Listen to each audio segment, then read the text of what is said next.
Cette fois, ça on se retrouve pour une nouvelle vidéo Lego. Aujourd'hui, théorie Ninjago Dragon's Rising, notamment saison 3, puisque, bah oui, la saison 2 n'est même pas terminée, que je pense déjà à la saison 3.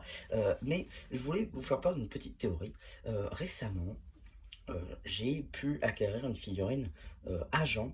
Alors oui, je sais que dans ma vidéo j'ai dit ultra agent, mais en fait une figurine agent, puisque c'est très différent, vous allez le voir, je vais vous expliquer. D'ailleurs, ça fait partie de la théorie.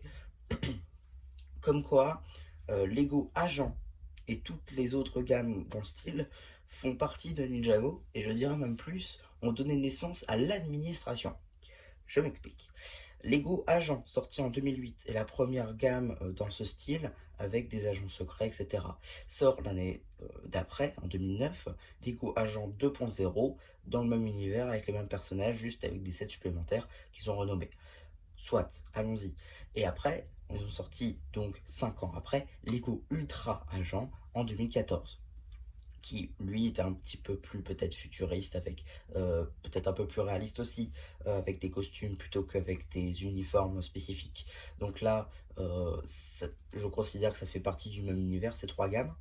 Et je considère aussi qu'elles ont donné naissance à l'administration, puisque pour moi, le royaume de la folie était une ville à la base, un petit peu comme Ninjago si on veut, et notamment on voit dans Ultra Agent que un portail transforme les habitants de cette ville en des habitants un peu dotés de pouvoir et surtout qui deviennent méchants. Donc ce portail aurait gagné, puisqu'à la fin on nous dit, de quelques vidéos que vous pouvez d'ailleurs trouver sur la chaîne YouTube de Lego, on nous dit qu'en fait ce portail pourrait envahir la ville entière et détruire le monde. Et donc ce portail aurait donc gagné, envahi la ville, le faisant devenir une terre sombre et aride, c'est-à-dire eh bien, le royaume de la folie, ce qui aurait donné naissance aux habitants en fait qui deviendraient des monstres de roche, des monstres de boue, etc. Donc ça, ce seraient les habitants de cette ville. Et il y a des restes hein, donc, de ces agences, puisque bah, ce qui aurait permis donc de créer l'administration, l'une des parcelles du royaume de la folie, comme on le découvre dans Ninjago Dragon's Rising. Parce que déjà, dans Lego Agent, Agent 2.0 et Ultra Agent, on dit bien Agent quelque chose, et pareil, bah, Agent Walker dans Dragon Rising, bon ça c'est quelque chose comme un autre. Donc la ville de Agent, Agent 2.0 et Ultra Agent, qui sont connectés, ça c'est sûr, ça devenu le royaume de la folie dans Ninjago.